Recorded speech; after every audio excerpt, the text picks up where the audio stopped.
oh maybe, you like my easy smile. And maybe, oh maybe, we'll stop for a little while. And maybe, oh maybe, I'll ask if you like tea. And maybe, oh maybe, you'll have a cup with me. And maybe we don't, and decide to take a walk. And you and I will ponder as we wander, as we walk.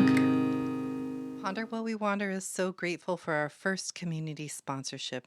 A big shout out to Pine Tree Market run by Michael and Katie Henderson and their lodging support for us during our stay in Yosemite National Park. We're so grateful not only for their support, but their excitement in helping us share all things eco-psychology to a wider audience. If you ever find yourself in Wawona, California, make sure to swing by Pine Tree Market, your corner market while you're in Wawona, and say hi for us. Sam the cat would love some pets as well. He's always at the ready to greet his human friends. And you and I will ponder as we wander, as we walk. Hi, Amber. Hi, Natasha. Welcome to this space. Can you hear the water running? I can. It's so beautiful here. Yet again, another beautiful place that we're recording from and hopefully sharing with everyone that's listening. Mm-hmm. We are yet again in the Yosemite Valley in Yosemite National Park, and there is a natural spring that is coming out of the water that is coming out of the earth right here, and it is a sacred space. It is a wondrous space, and if we could just take a moment to say hello to it, and we breathe in a hello and exhale a thank you. Bring ourselves to the present moment as we start to talk about our subject and start to enter the space together. And we welcome those of you who are listening as well. This is where we are now, the ancestral home of the Yosemite Indians and the Miwok tribe. And we're very grateful that we get access to this space, and we hope that we are good companions to this space as well. We welcome you to Ponder While We Wander, where two friends who happen to be therapists go for a walk as we discuss relationships, nature, and meet life in the moment. Each episode is grounded in some aspect of eco-psychology, but can take us anywhere as we ponder while we wander. And you're welcome to come along. We didn't actually have to walk too far, which is great because it's snowy and this area is in the shade, so it can get kind of icy and slippery. Mm-hmm. But we made it down here. We did our maybe 20 steps down. Probably one of our closest recording locations we've done. It is. And this water that is coming out of the spring is clear and cold and running over these rocks that are covered in moss and lichen and grasses, surrounded by snowfall and trees of all kinds. There's some cedar and looks like some oak trees around and some pines that are around. And it's just a lovely place to talk about this idea of decentering ourselves. Yeah. So we started talking a little bit about this in bits and pieces as far as if the ecology around us, if nature around us is calling for our help right now, if we are in peril as a human species to be able to continue to make this place habitable for future human inhabitants, then we need to be able to have these paradigm shifts or these changes that are made, and those are really hard It's hard to make changes in general, but paradigm shifts are even harder, I think. Yeah.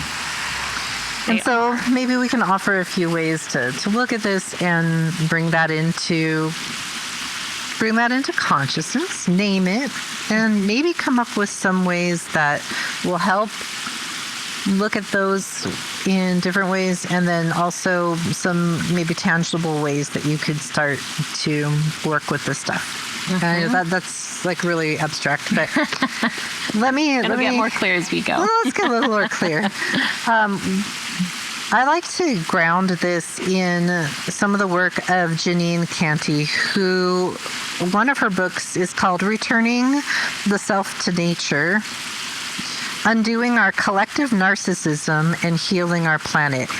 And in this book, she takes the diagnostic manual for psychological conditions, the DSM, and she takes the definition of narcissism as a maladaptive personality disorder. And she applies it to our industrialized Western society. And she makes a lot of connections. And I don't think she's wrong that if you had to categorize kind of the what is going on with society, there are so many characteristics of narcissism that go along with our Western industrial culture of, being able to only care for what's right in front of us and what's going to affect us. It's a hyper individualistic society, and it doesn't always see the impact that it has on everything else around it. Okay. And so what she started to see is that the individuals within these societies start to take on these traits as well, right? That there's a habit of mind that forms, and that results in a point of view that we start to have. And we could call that point of view anthropocentric or human-centric view, or we could also call it ego-centric. It's a very individualistic, egocentric view.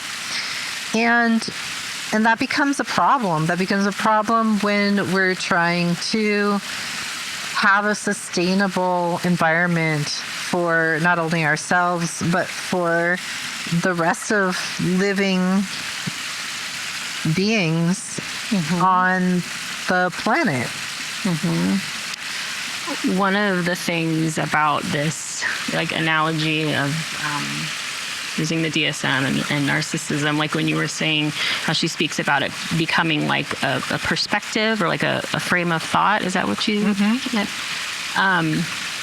It can be really challenging to, one of the kind of key tenets of perhaps narcissism, if we're using that analogy, is it becomes actually very, very difficult to shift one's perspective. And then if the entire collective is having this sort of same thought, you can see how it's tricky to begin to consider other perspectives, consider other, knowledge that's been around for a very, very long time, to be open to shifts. Yeah, and to be honest, I think when you have that narcissistic quality in any system, a lot of the rest of the system is just trying to survive and manage, and it's hard to just even stay in your own sanity, in your own safety in that. It oftentimes makes you question your own sanity or your own safety. And so if you have maybe a part of you that knows I also think that maybe something isn't quite working or isn't quite right, it can feel really hard to honor that voice that starts to come up, because the very nature of being in a narcissistic system is it's hard to sometimes catch what's real and what's not. And you can have a lot of self-doubt. Yeah.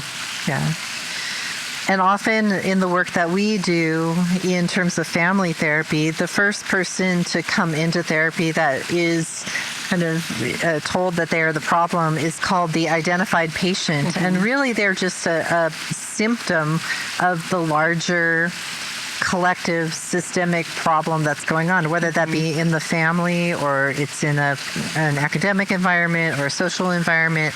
But the first person who comes in is maybe that person who is bumping up against it, who maybe even trying to be healthier in their life or trying to make the healthier changes for themselves. Or best changes for themselves, however we want to look at it. Right. And yet the system isn't flexible enough to allow that to happen. And so we start to look at ways of maybe depathologizing that first person that comes in and saying, okay, if you want to make these changes, let's start setting things up and looking at different ways. And sometimes going into therapy for those people is that outside support that they need in order to reorganize and find different ways of being in the world. And so part of these shifts as well that we're talking about is how do we reorganize and how do we look at the world?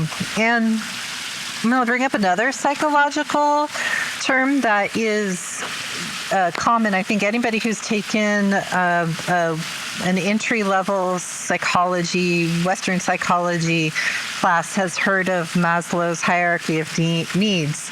And oftentimes it's depicted as a triangle with a point on the top. But I don't think he ever intended it that way, but what it was is that at the base of human needs are these kind of things about the shelter and safety and things like this. And then you move up, and at the top of this, or the height of our changes as individuals, is the self-actualization, that you are seen as an individual and like you have this kind of health as an individual. And this wonderful concept of being able to maybe flip that around in terms of moving from an ego-centric to a more eco-centric, or from a more anthropocentric view to a more sustainable view, is to flip that around and put that self-actualization, like, okay, you start at the bottom with yourself as a human, but as you kind of evolve and mature and gain wisdom in the world, that the next level up is community actualization, that communities can sustain and can have that sense of connection. And then from there, we can get this cultural perpetuity where that's that sustainability piece.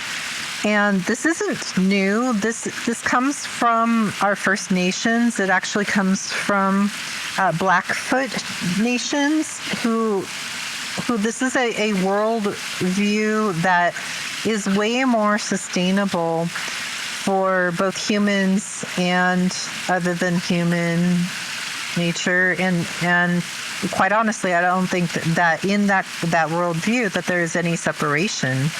This worldview is way more expansive.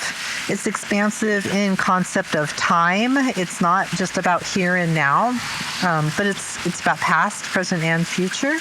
And it also, the dimensions of reality are different. And just notice what comes up for you if we start talking about these things.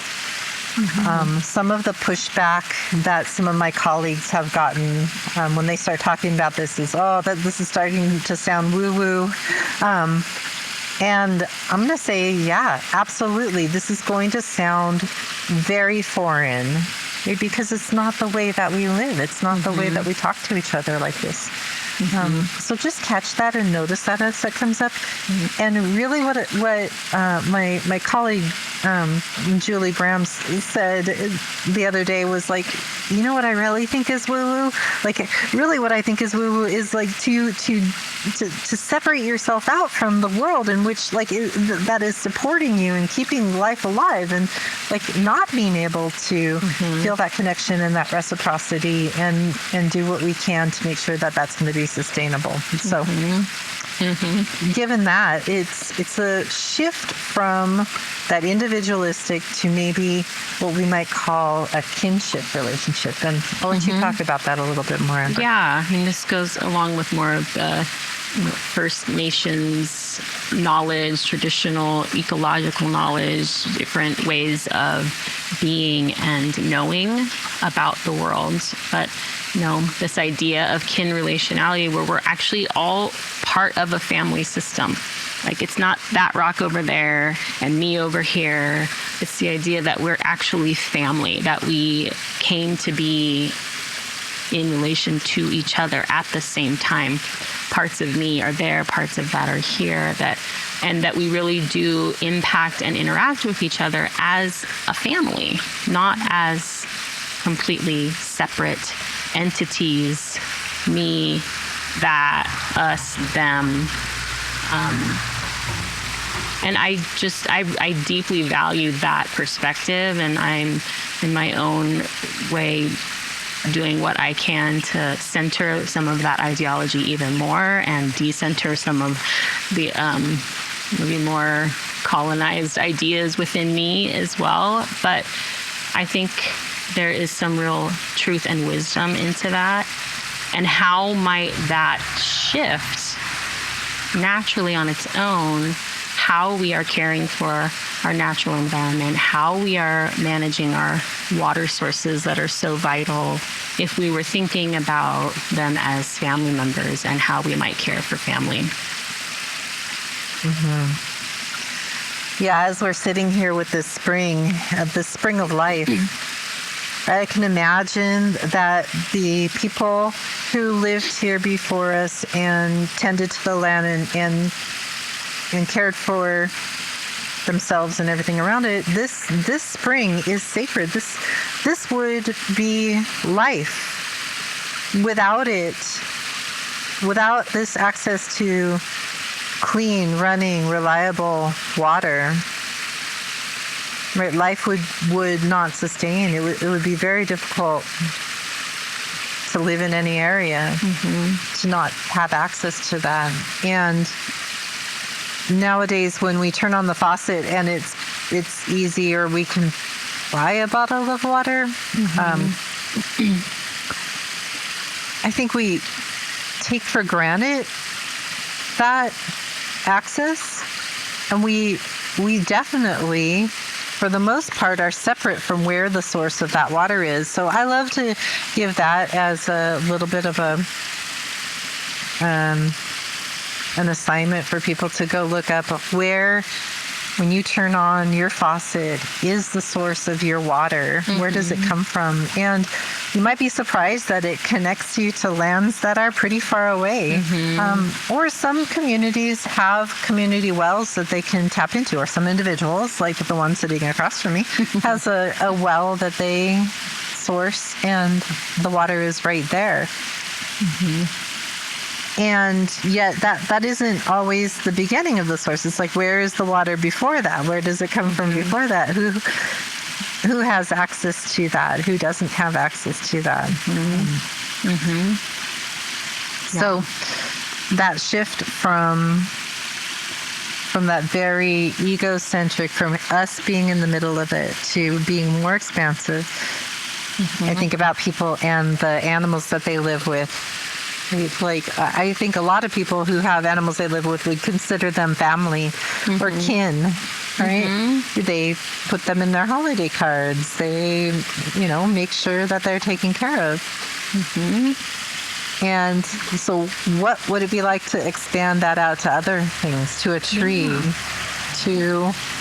And even some of us have relationships with animals that maybe are not our pets, that still treat them as family and kin, and watch for what, can be provided, living in a more urban area. Like you do, some of the natural resources that the animals used to have might not always be available. And, you're always kind of keeping an eye out on those family members in your backyard.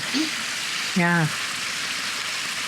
So some of that shift starts to happen for some people on a personal level. by what the field of transformative learning would call a disorienting dilemma. And this disorienting dilemma is just something that, like I said that earlier, Amber, like it comes to us. Sometimes things just happen and they come to us. And then there's no other way to look at the world. And it disorients us in how we've seen the world before and what we notice and what we can't unnotice anymore. I know a lot of people who have started to pay attention, even just the slightest bit, to the way that we have industrialized animal products, corporations, and the way that we treat animals and the way that we farm and the types of resources it takes and the ways that it is probably not as compassionate as you would like to imagine our relationship with animals is. And when they start looking into this, they can't unsee what they see. And it becomes so disorienting that it is hard for them when they check in with their values to continue to live a lifestyle of using animal products, right? So they may turn to veganism or a type of vegetarianism. And when we start to make those personal changes, that can be really, really hard when the rest of the world around us isn't changing all that much. It can be hard in our families.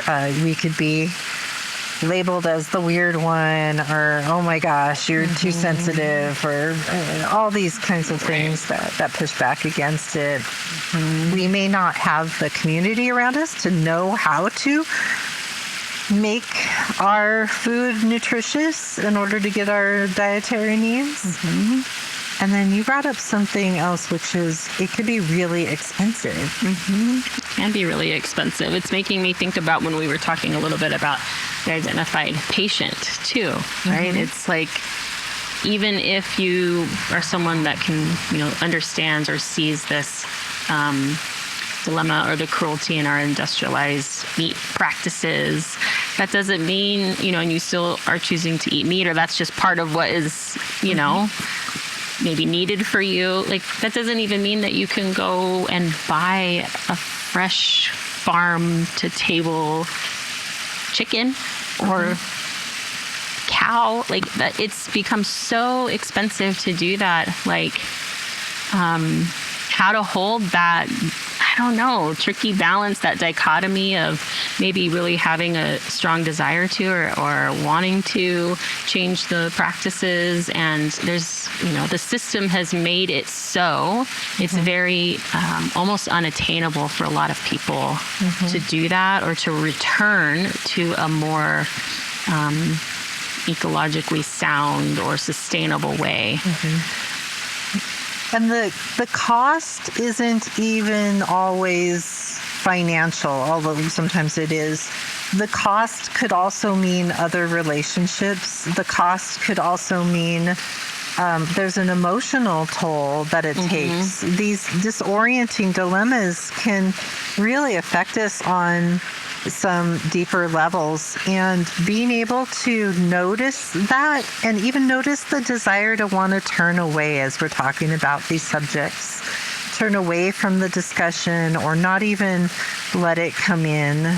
Because sometimes when we start to look at these things, we realize that the destruction or the loss or the suffering is really, really big. And I know people who have told me, if I start looking at this stuff, if I start sitting with it, it becomes overwhelming. And if I start caring about one thing, I start caring about everything. And I think that's actually what we're talking about. It's like, how do we hold and shift into a worldview that can hold it all, and we don't have to do it alone. Yeah. So this work that we're talking about, this kind of way of being, also takes a lot of self-compassion. And I love Kristen Neff has done a lot of work and has a lot of resources out there for self-compassion. And so if this is an area that you're starting to feel stuck in, I would say go for it. Look her up. She has a lot of resources out there. One thing I want to add to destabilizing events, right? That's disorienting dilemmas. Thank you. Disorienting dilemmas is, I think, one of the really positive or interesting things about these moments is they really are, or they can be, like portals into exploring our values, right? Like there's something that comes up and there's a contradiction, or, you know, that feeling of like, oh, what do I do with this? I don't really know what to do. And, you know, maybe one pivot is to turn towards some curiosity and start there and say, okay, well, what value of mine is this coming up against? Or what idea have I held, and does this actually align with my values? Where did I learn this? Is this something I want to keep, or is this something that actually doesn't work for me anymore? And it can be a really, I don't know, important place to begin that exploration. And the only way to kind of really get in there is, how do you hold some self-compassion and some curiosity for yourself to see? And like, I don't know, let me go see. Right. I think a lot of these habits of minds and ways of being in the world are also part of tradition that gets passed down to us. And that sense of kinship with our lineage and the people that we come from, our ancestors, right? It could feel like we are not honoring that as we're moving into something different, even though we don't know what that might even be yet. For some of us, that is actually really, really cathartic and helpful, and we're ready to make those changes. But for some of us, that can be really painful. It can be a really painful separation. And just looking at those values again, of that may have worked for past generations, and we can understand how that worked for our ancestors or our past generations. And it doesn't have to work for us now. We're dealing with so many things living in modernity right now that our past generations have not had to manage or deal with. It is okay to make those changes. It's okay to say that that's not going to work for me. But it's still going to be hard. When we talk about that kinship to everything, like starting to move into that kinship to everything, is to really feel the inherent dignity and worth of even things like a river or a tree or maybe a species in your area. And what are some of the ways that our actions can align with that? And sometimes we talk about this in terms of activism, and people get very bunched up. I feel people get very bunched up about that word of activism because it feels very scary, like conflict and stepping into a conflict. But we can find that these kinds of things don't necessarily have to mean conflict and pushing back in order to challenge a system. So things like being able to come together and collectively utilize the legal system that we have now to give human rights to rivers or trees, right? Then we're kind of doing both. If the system is so big and so cumbersome and it's not going to change, like how can we start to insert some of that change and recognize that? And Robert McFarland is an author and an artist and illustrator and ecologist, and he has a book, Is a River Alive, I believe is the name of it. And he talks about that relationship with river and different rivers that have humans have tried to get personhood to, because they are life, our water sources.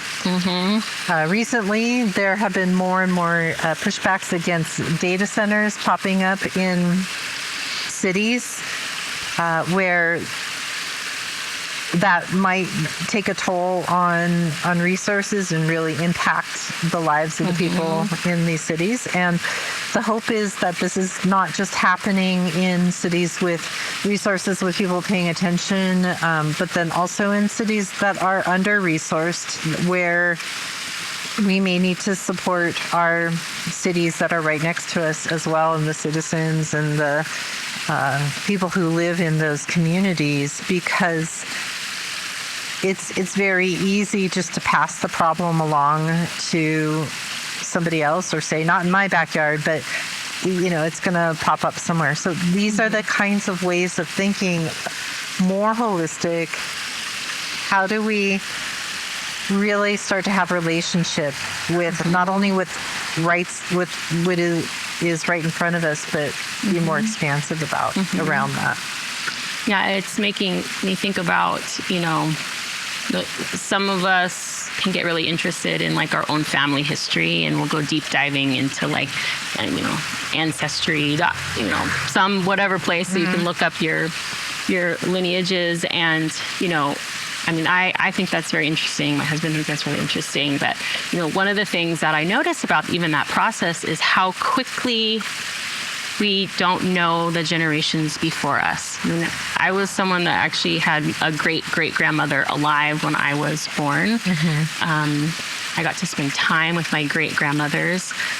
So they feel like close, and yet even 1 or 2 generations past them, I have very limited knowing and understanding and knowledge about them. Not that it's not there, and I can do some more digging. But I think what I'm trying to say is, like, it takes actual looking. It's like we have to dig back in to this and our own histories and part of our family relationships. And I'm thinking about how could we maybe apply that same idea to nature, right? Like, we have forgotten so many things as we've moved more and more and more into modernity that feels so far away, or this disconnection feels so vast. And maybe we can begin to retrace, remember, return to our relationship with our family of nature, too. And so I don't know, if you feel interested in doing that, some people might be like, nah, that's not for me, and that's okay. This is maybe for someone else that's listening to this. But if you're the person that's listening to this, that's like, yeah, I resonate with that. I hear a part of that. I'm just adding some encouragement to that voice and say, go look, go return, go remember on purpose your relationship and connection to this incredible world world of nature that we are a part of. I think part of what you're asking is for people to know themselves, not just as individuals, but how we are related to our ancestors, our families, and by extension, the world around us. I think food is one of those things. I live in Los Angeles, and food culture is one of those things that brings the world together, right? Like, there's so many different ways that we can explore different parts of the world. And I know I'm starting to go off on a tangent, but I mean, there are so many different ways that we can start to see how connected we are to nature, the rest of the world, and everything around us. And then also, I think we've talked about this before too, spirituality or our ancestors' religions, like going back and figuring that piece out, like where did they come from? Where was their connection? My family was disconnected from Japan 1 generation ago, 2 generations. It depends on what side of the family you look at for me. In Japan, there has been a separation between even like Buddhist tradition and Shinto traditions, where the Shinto tradition actually had a lot more in common with the natural world. And like, there's a spiritual aspect to even rocks have a spirit, and or what we might translate into spirit, but a place can hold an essence and an energy. And so it's kind of fun to be able to, for me, to know that this isn't me making things up. Like this is the way that people in my lineage have lived and had lived for a very, very long time. And so for me to reconnect with that, remember that has been really meaningful.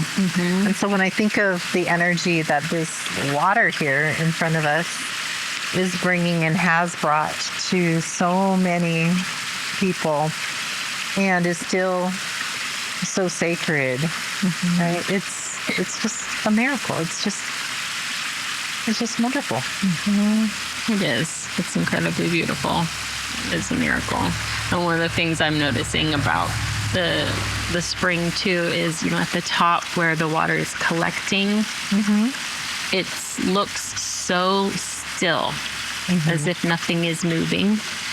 And yet obviously you can hear the water. So we hear that it is, it's filling up and it's spilling over, and that there can be two things happening at the same time: stillness and movement, or slow movement.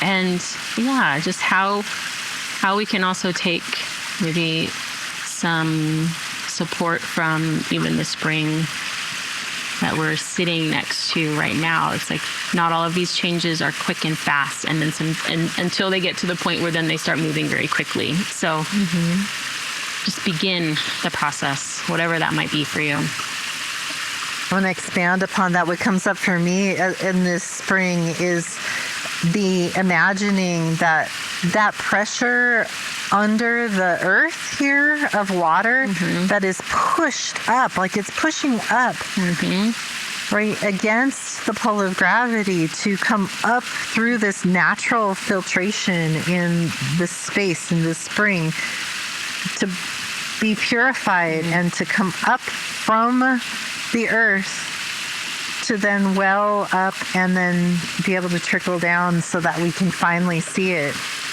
And that you had brought up something, maybe that's a ponder point of like, if we're still long enough that we might see something. Yeah, I've been noticing a lot this week, and I've shared it with you a couple of times, around how I'll be looking at something and really admiring or appreciating, oh, that is so beautiful, this scene, this snapshot, this image that I'm looking at.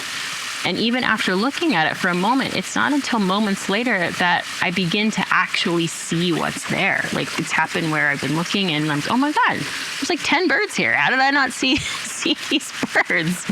Happened the other day, out in dirt with some of my kiddos, and it was just dirt. And then I looked down and I'm like, oh my God, there's like a bunch of worms here that I didn't even notice before. And so, we can see.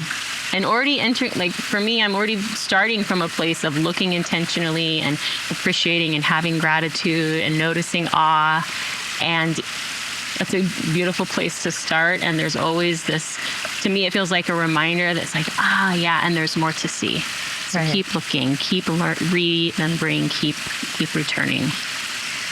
I think that same sentiment, my ponder point would be something very similar, and something hopefully we get to talk about in the very next episode, which is that not only is it one time being able to slow down, but it's returning over and over again. So that might actually be something we could call a contemplative practice. And when we can look at things like maybe even a secular contemplative practice, where we really take the opportunity to have some space, a container around us and around what we're doing, in order to slow down, to allow the senses to come online, to allow that other sense and all these other senses. We have way more than 5 senses. We have, allow those senses to come on board, and then start to see what happens, what emerges, what comes to you. And sometimes these shifts that we're talking about, this relationship, this kinship has been there all along, and you're just uncovering it and recovering it.